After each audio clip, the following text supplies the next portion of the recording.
오늘 말씀에서 길르앗 사람 입다는 굉장한 용사였다. 그는 길르앗이 창녀에게서 낳은 아들이다.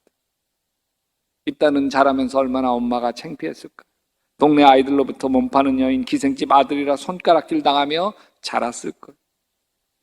이 엄마는 아들을 갖고 싶어서 가진 게 아니에요. 몸 팔다가 생겨버린 아들이에요. 요즘처럼 산부인과가 있었다면 지워버렸을 거예요. 모질게 태어난 아이죠. 애가 태어나면서 애 아버지 길르앗이라는 사람 집으로 들어가죠. 이 아이가 자라면서 본부인 아이들로부터 온갖 구박을 다 받아요. 입다를 보면 우리나라 홍길동 같지 않나요? 본부인 아들이 아니라 여종의 아들로 홍길동이 태어나서 서자로 살아온, 아버지를 아버지라 부르지 못하고 형을 형이라 부르지 못하는 한을 품게 되어지죠. 입다가 홍길동처럼 자랍니다.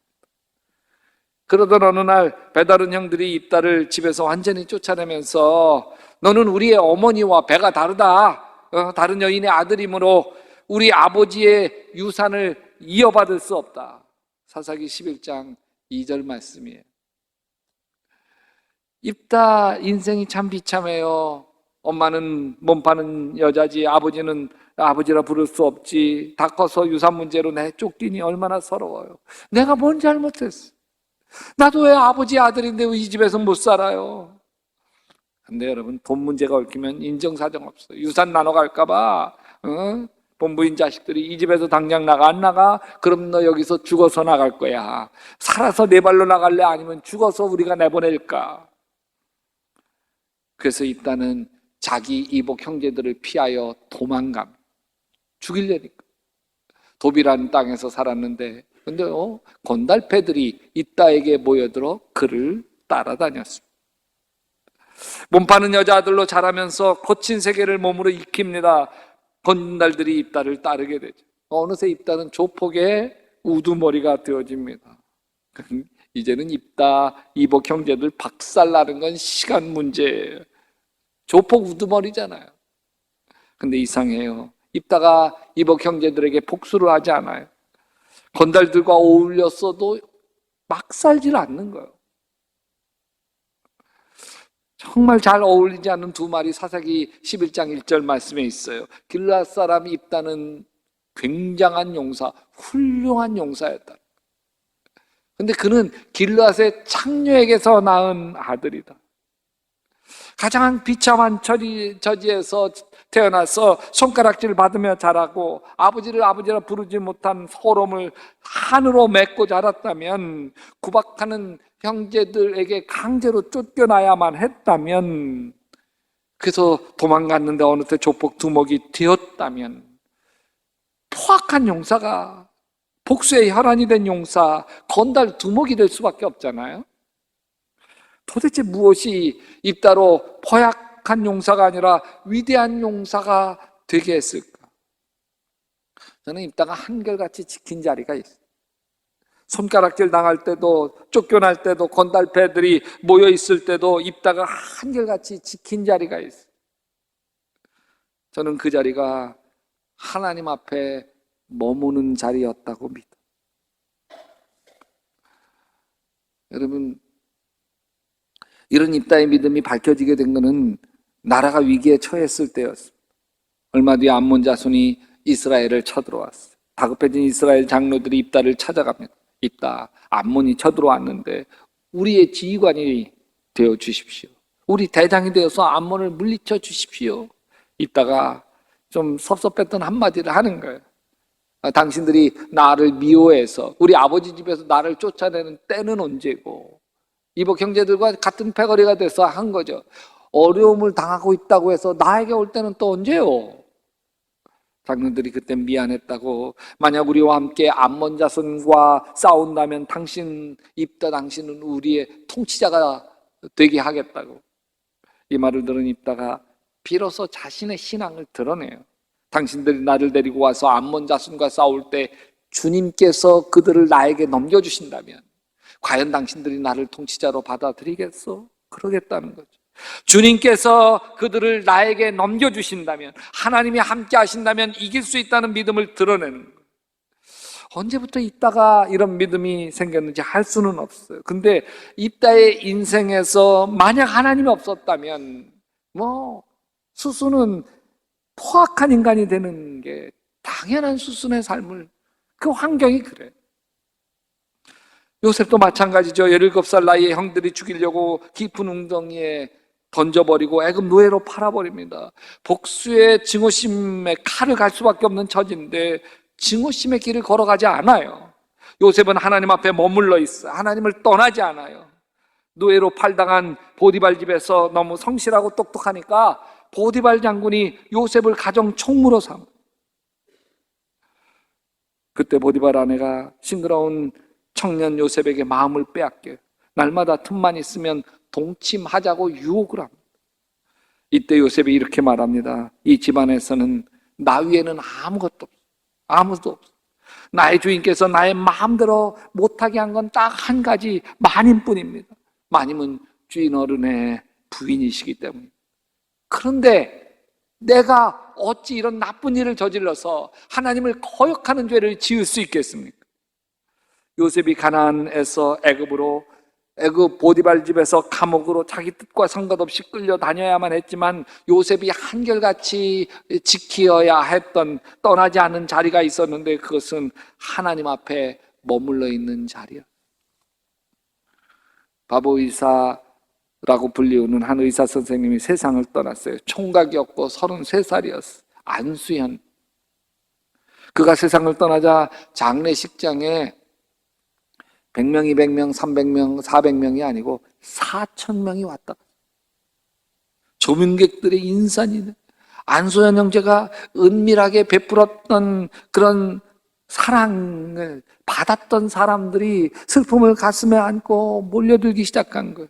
의사, 간호사를 넘어서서 청소하는 분들, 구두 닦는 분들, 안소연 형제에게 사랑을 받았던 환자들, 수많은 이들이 모여서 빈소를 지켰어요.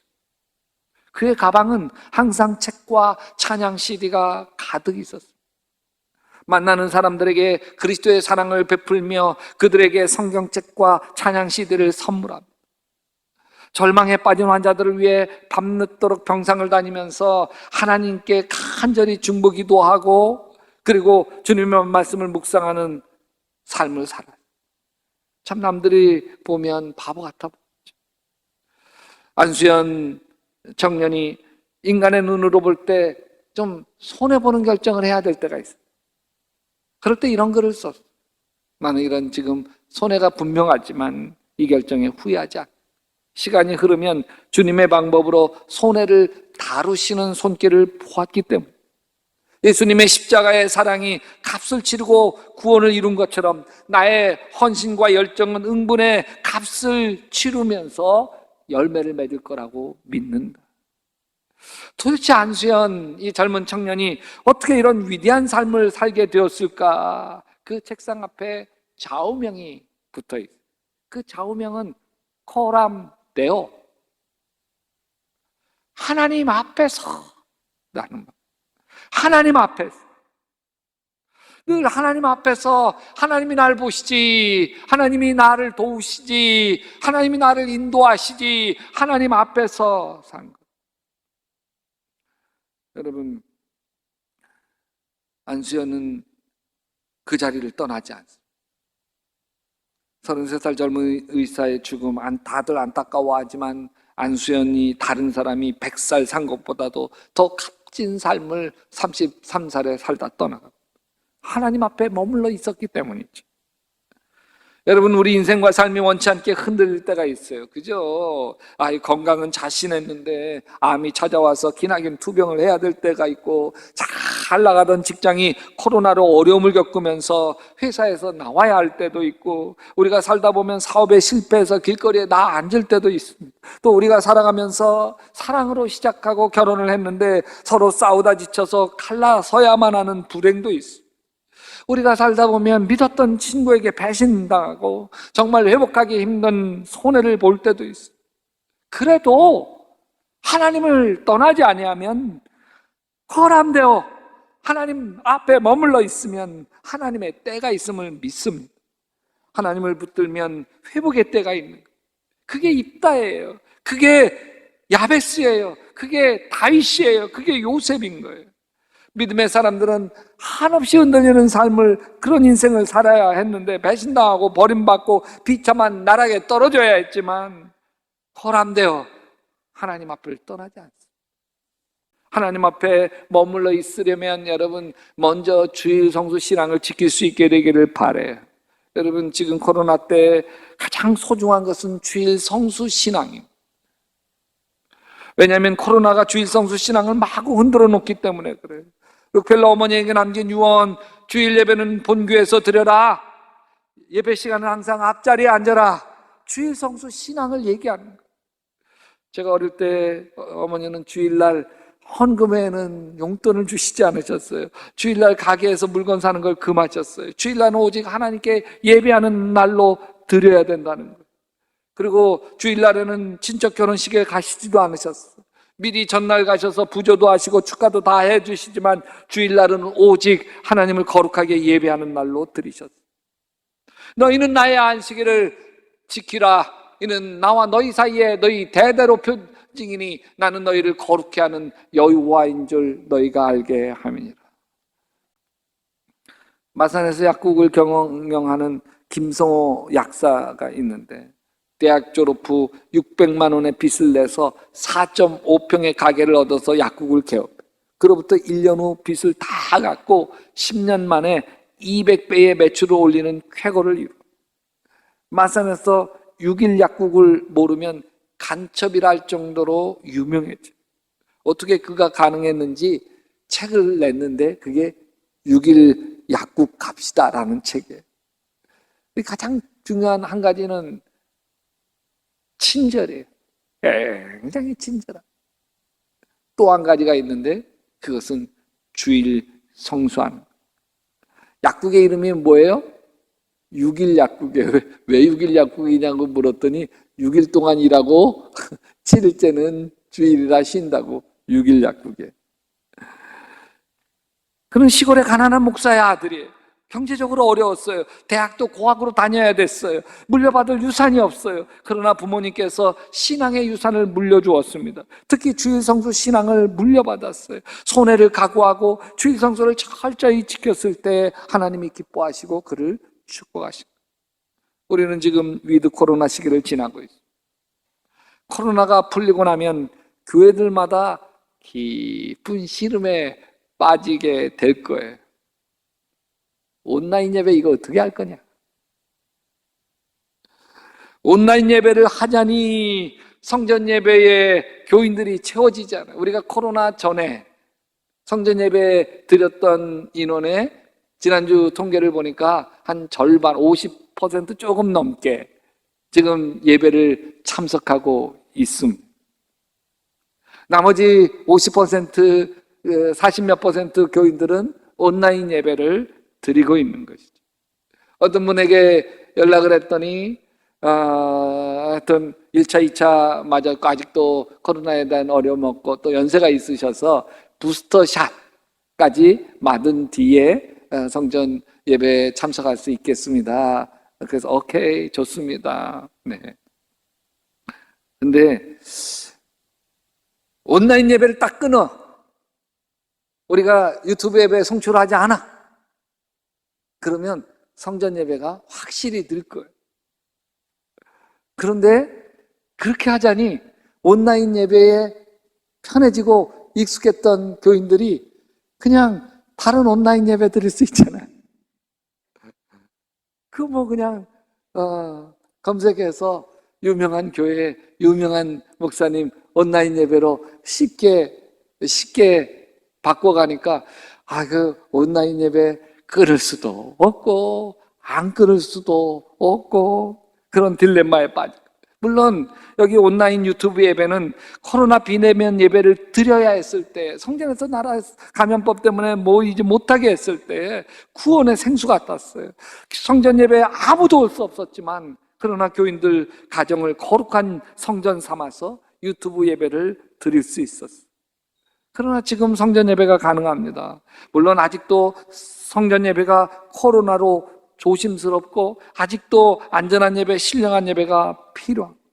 근데 코로나가 우리 안에 굳게 내려온 주일 성수 신앙을 조금씩 흔들고 있습니다. 여러분, 나는 우리 교인들에 대한 믿음이 있어요. 코로나 다 끝나고, 그러고도 우리 교회는 온라인 송출을 여전히 할 것 같습니다. 온라인 송출을 계속 하는 이유는 온라인 예배를 드리는 분들은 두 종류 중에 한 분일 거예요. 하나는 아파서 성전 예배 못 드리는 사람, 그리고 멀리 지방에 출타 중이었어. 그래서 저희 교회에서는 온라인 송출 계속하는 대신에 온라인 예배 드리는 분들을 계속 신방 가려고 합니다. 네, 아무튼 여러분, 주일 성수 신앙을 온라인 예배가 슬슬 흔들어 놓는다고 하는 것은 사실이에요. 성전에서 드리는 예배와 온라인으로 드리는, 핸드폰으로 드리는 예배가 꼭 같을 수가 없어요. 그게 현실이란 말이에요. 지금 코로나 감염 때문에 조심스러워서 우리가 그럴 수밖에 없는 상황이지만, 그것이 지나가면서 이게 편하네. 그래서 이 온라인 이렇게 주일 성수를 쉽게 해버리는, 나는 이것이 우리의 신앙을 뿌리째 흔들 수 있다, 그런 위기감이 있습니다. 열왕기상 9장 13절에 이 성전을 거룩하게 구별하였다. 따라서 내 눈길과 마음이 항상 어디에? 성전에, 거룩한 성전에 있을 것입니다. 다윗은 이렇게 고백합니다. 여호와께서는 그의 성전에 계시고 여호와의 보호자는 하늘에 있으며 그의 눈이 인생을 통촉하시고 그의 안목이 그들을 감찰하시도다. 여러분, 이따가 장관으로 처음 임명받을 때 취임식 거대하게 잔치한 게 아니에요. 이 사사기 11장 11절에 보면 입다가 길르앗 장로들을 따라가니 백성이 그를 자기의 통치자와 지휘관으로 삼았다. 입다는 그가 나눈 모든 말을 미스바에서, 기도의 동산 미스바에서 주님께 말씀드렸다. 기도했다. 입다가 기도하는 사람, 입다가 기도로 하나님과 동행하는 사람. 여러분, 하나님의 능력은 기도하는 사람에게 주어집니다. 기도하지 않는 사람이 하나님의 도우심, 하나님의 능력, 기적을 체험하는 사람 아무도 없어요. 하나님은 우리가 기도할 때 가장 기뻐하시고, 기도할 때 평안을 주시고, 기도할 때 능력을 주시는. 입다가 이스라엘 군대를 이끌고 암몬 전쟁에 나갑니다. 입다는 군대를 이끌어 본 적이 없어요. 전쟁을 해본 적이 없어요. 그냥 건달패들과 어울려 다니는 게 전부 다예요. 입다에게는 하나님이 필요했습니다. 다윗이 골리앗과 싸우면서 선포했던 그 믿음이 입다에게 필요했어요. 전쟁에 이기고 지는 것은 주님께 달린 것이다. 주님께서 너희를 모조리 우리 손에 넘겨주실 것이다. 다윗이 골리앗과 싸우면서 외친 말이에요. 그래서 전쟁을 앞둔 입다가 하나님께 소원을 합니다. 하나님이 암몬 자손을 내 손에 넘겨주신다면 내가 암몬 자손을 이기고 무사히 돌아올 때에 누구든지 내 집 문에서 먼저 나를 맞으러 나오는 그 사람은 주님의 것이 될 것입니다. 내가 번제물로 그를 드리겠습니다. 그만큼 입다가 다급한 거예요. 여기에 번제물로 드린다, 그건 뭐 주의 종으로 드린다, 이런 게 아니에요. 죽여서 조각 내가지고 태워서 드리는 인신공양이에요. 하나님, 나 제발 도와주세요. 하나님 도움 없으면 안 돼요. 그게 있는 거예요. 결국 하나님이 입다를 도와주세요. 암몬 군대와 싸워 승리합니다. 승전가를 부르며 기쁨에 취해 집으로 돌아오는데 맨 먼저 기뻐서 마중 나오는 가족이 있습니다. 소고를 치면서 춤추며 입다를 맞으러 나오는데 입다의 무남 동료 외딸, 하나밖에 없는 딸, 입다는 자기 딸을 보는 그 순간 자기 소원이 떠오르면서 옷을 찢으며 부르짖습니다. 아이고, 이 자식아, 내가 아버지의 가슴을 후벼 파는구나. 나를 이렇게 괴롭히는 것이 하필이면 왜 너란 말이냐. 주님께 서원한 것이어서 돌이킬 수도 없으니 어찌한단 말이야. 참 안타까운 서원이고 참 바보 같은 서원입니다. 근데 분명한 건 입다가 하나님을 철저하게 의지했다. 하나님이 넘겨주시지 않으면 나는 아무것도 할 수 없습니다. 하나님이 도와주셔야만 내가 승리할 수 있습니다. 입다는 승리의 근원이 하나님이심을 믿었습니다.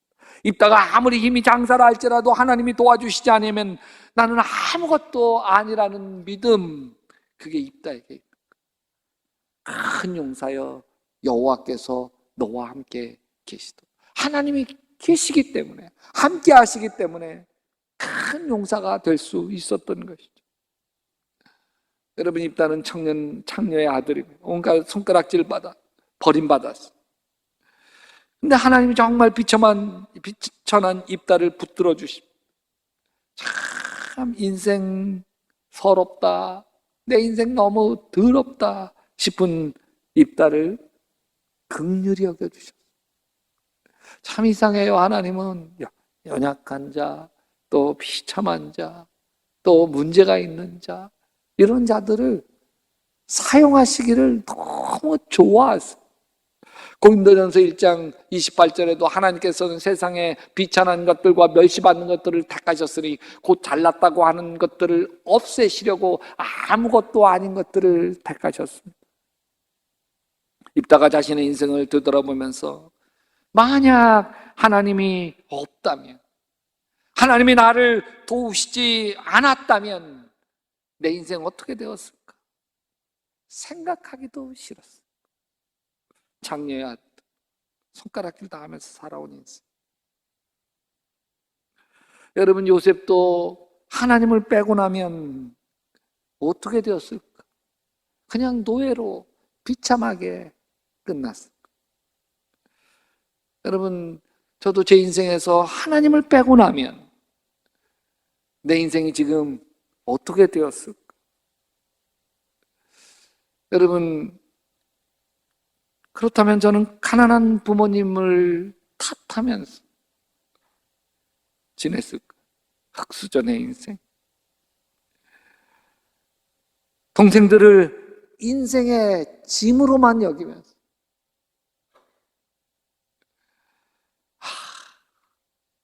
내 인생에 왜 이렇게 짐이 많아? 원망하고 탓하면서 지냈을까? 이런 삶에 대한 불평은 고스란히 내 아내에게 쏟아놓는 스트레스, 자식에게 쏟아놓으면서 가정은 가정대로 황폐화되었을까? 여러분, 참 어렵고 힘든 인생과 삶을 살아오면서도 지금 이 하나님의 은혜와 축복을 누리게 되어진 것은 오직 하나, 내가 하나님 앞에 머물러 있었기 때문에.